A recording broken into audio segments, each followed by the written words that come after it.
Hey everyone, I'm MTS and I'm reacting to Casual Geographic's latest video, When Horror Movies Become Real Life, referencing the movie Nope by Jordan Peele.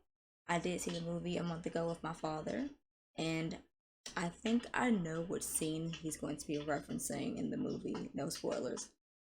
Um, but yeah, we'll see if he reacts to it. I think in that same scene is honestly where I have the most critiques. Not because of the what he's gonna talk about, probably like with the animal, but I feel like it could have been pushed a lot further. I feel like it kind of didn't go anywhere. I have my critiques. It wasn't bad, but I'm not a film critic, so let's get into it. So I watched Nope, and by far the scariest scene was actually the most realistic. Obviously spoilers ahead, so if you haven't watched it, save this video and then come back when you do. So for me, the most chilling scene in the entire movie was the Gordy scene. Basically, there was a TV show revolving around a family adopting a chimpanzee. Except one day, in front of a live studio audience, Gordy went on a rampage, violently murdering two actors and severely maiming a young girl. And I do think it was a reference to the 2009 Travis the Chimp attack. Travis was a pet chimpanzee. Two words that have no business being in the same sentence. He was adopted by Sandra and Jerome Harold, and he was basically a celebrity in that community. He was known by everyone, appeared on TV, and he even took pictures with members of the police department, which is actually going to be really important later. Travis would sleep in bed with her and her husband and would even take baths with them. No comment. Oh, come on. Travis could open doors with keys, he knew how to watch TV, bro could drive, and he would even drink wine with his owners. To the point where Sandra said this, and I don't think anything has ever aged worse. Drunk wine? And it's not like Travis didn't have incidents where people saw what he was capable of. Wait, One time he aged worse. What that say? And it's not. This might be the worst cursed picture I've ever seen. Yeah, he looks haunting. Not like Travis didn't have incidents where people saw what he was capable of. One time he bit someone so hard that it drew blood and they had to go get a rabies shot, but when that person filed a police report, it was never investigated. I wonder why. Another time, Travis was in a car when someone threw a bottle at him, causing him to hold up traffic for hours and evade cops as he attempted to get his lick back. But nothing ever happened and nobody did anything because they claimed Travis was only playing. I wonder why. Please. However, after that, Sandra decided to keep Travis inside at all times. And after her husband passed and her mental health declined, so did her ability to care for Travis. Yeah, he is big. So now Travis was stuck inside, overweight from eating nothing but junk food, depressed and never able to socialize with his own kind, and bro was very much maidenless. Oh, and he was on Xanax. Yeah, at that point, Travis was just a landmine propulsion. In 2009, it finally exploded. While helping her friend lure Travis back inside, Charlotte Nash held up his Tickle Me Elmo to get his attention.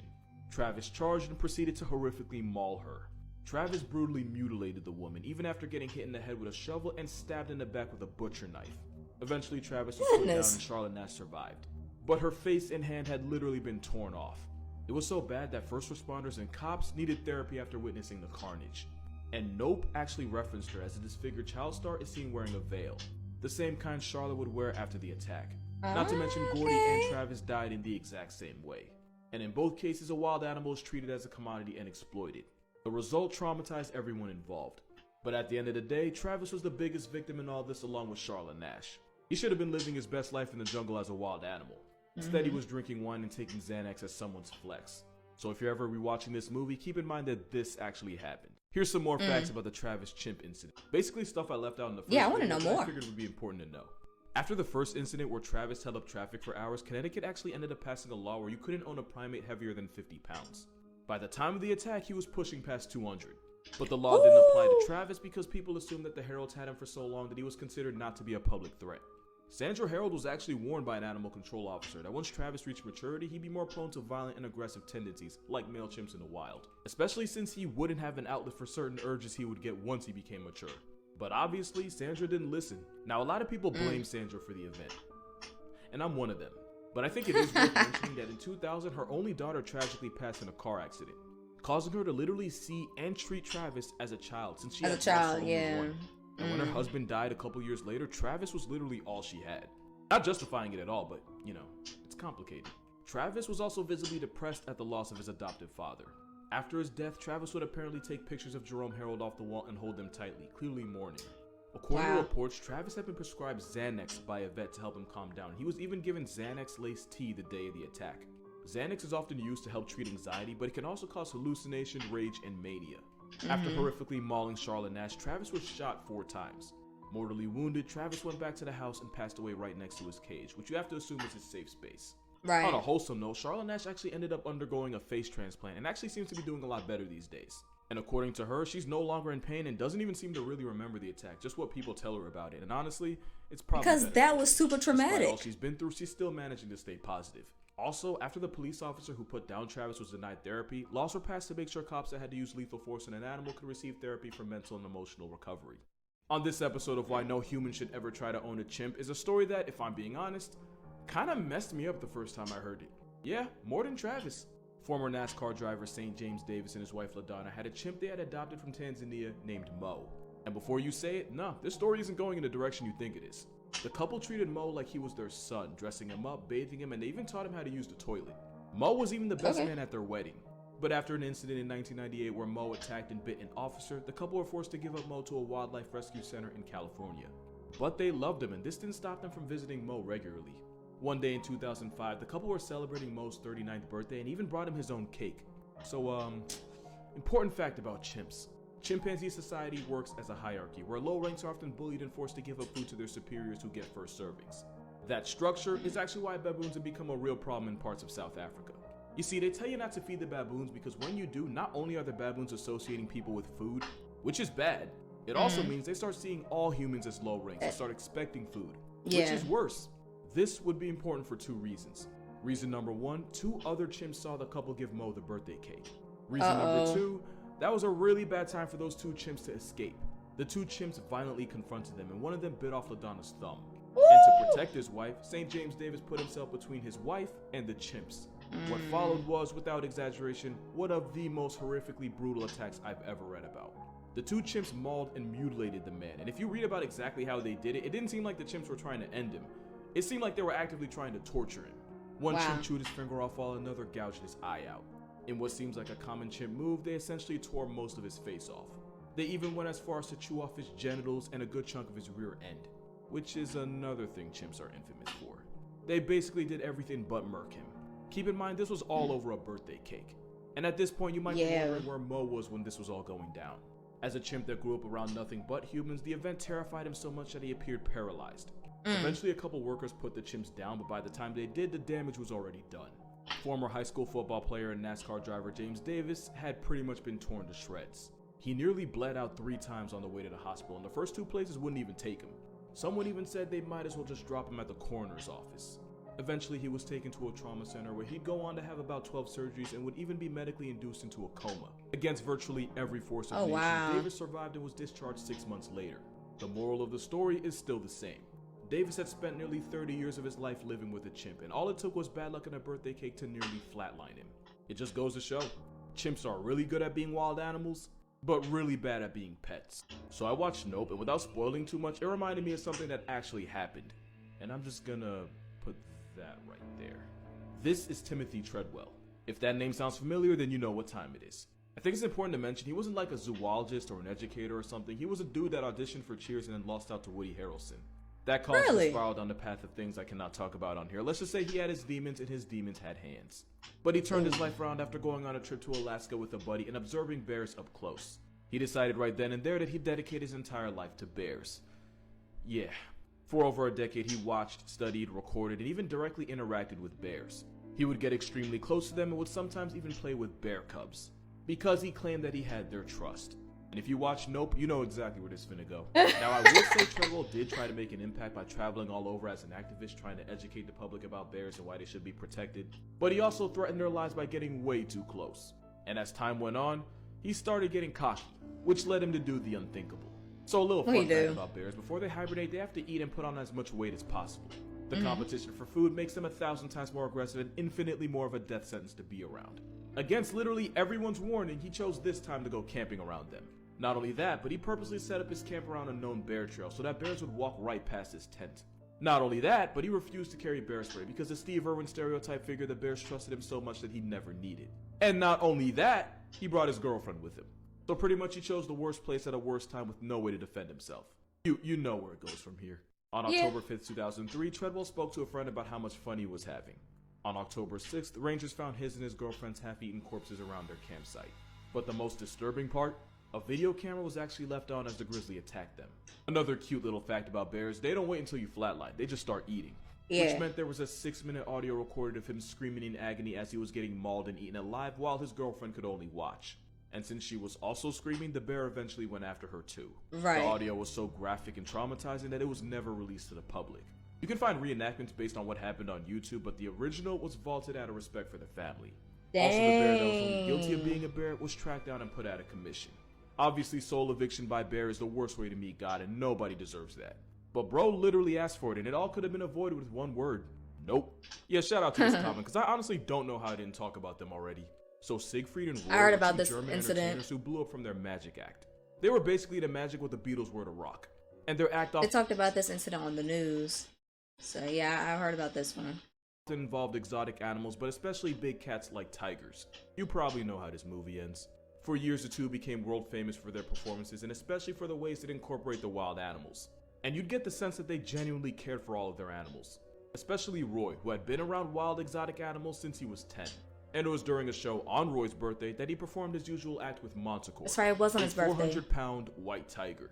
But this time, the tiger wasn't cooperating and was instead biting Roy's sleeve while ignoring his commands. And it was while animal trainers attempted to get Manticore under control that it finally happened. In front of a horrified audience, Manticore severely mauled the leading co-star, clamping his jaws around his neck and eventually dragging him off stage. It took animal trainers spraying him with a fire extinguisher to get the tiger to release his death grip. Roy would survive, but the attack severed his spine, cut an artery, partially paralyzed him, and even caused a stroke, virtually cutting both men's careers short. Roy refused to blame his tiger for the attack, famously telling trainers not to hurt Manticore as he was being wheeled to the hospital for life-saving surgery. Surgery that he allegedly flatlined multiple times during. Later, Roy claimed that the attack was actually the tiger trying to save his life. Roy said he was already suffering a stroke, and Manticore sensed it and attempted to drag him to safety, the same way a mother would do to her cub. However, the animal trainer that actually worked with them had a very different story. Trainer Chris Lawrence would come out and say that the real reason for the attack was that Roy's relationship with the huge cat had deteriorated. And when Roy started going off script and doing things they hadn't practiced, that's when the tiger went, "You thought I was going to say crazy?" Nah, the tiger tigered. The trainer would also say that Roy had made several crucial mistakes handling Manticore and lied about what happened to protect the show, their brand, and himself. Roy basically called him a clout chaser. And I want to add, just for the record, there was literally nothing protecting the audience from the tigers. I mean, yeah, they were on a leash, but we're talking about an animal that solos that for a living.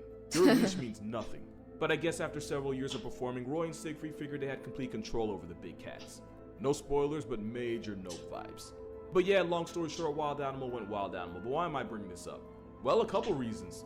The largest population of tigers in the world is in India. You want to take a guess where number 2 is? Texas. In fact, this was in Houston. There are more tigers in America than found in the wild in the rest of the world. Yep, You I've remember heard. that weird phase when people would use tiger selfies as Tinder profiles? I genuinely hope none of you got laid. And if you had Netflix during the pandemic, you already know about Joe Exotic. My point is, people have had a hard-on for exploiting tigers for as long as we've known about them. And fans aren't going to want to hear this, but this was just another example of that. I will give them credit for 2 things though. This might be the first story like this where the animal wasn't eventually unalived for being an animal. And number 2, it really did feel like they genuinely cared for their animals. I say that because if a 400-pound killing machine really wanted Roy to be a hashtag, his chalk outline It would have would've. been on the very stage. When you take a wild animal and turn it into a side act, it's only a matter of time, because one thing about a tiger gone tiger. And ultimately all the attack was a tiger tigering. And just like that, I think I just gave you the entire plot of Nope without actually spoiling it. Moral of this story? Well, there's actually 2. Putting a leash on a tiger is like putting a traffic cone in front of a runway 18-wheeler and telling kids it's safe to cross. And if you really love a tiger, the best thing you can do for it is let it be a tiger. At this point, we're all very much familiar with the Travis Chimp attack of '09. But there's a whole nother part of the story that way less people know about. Chimp Party Another used one? to be a business that was run by 2 people in Missouri. The business being renting out chimpanzees for parties, TV ads, movies, stuff like that. Yeah, at this point, I don't think I even have to say it.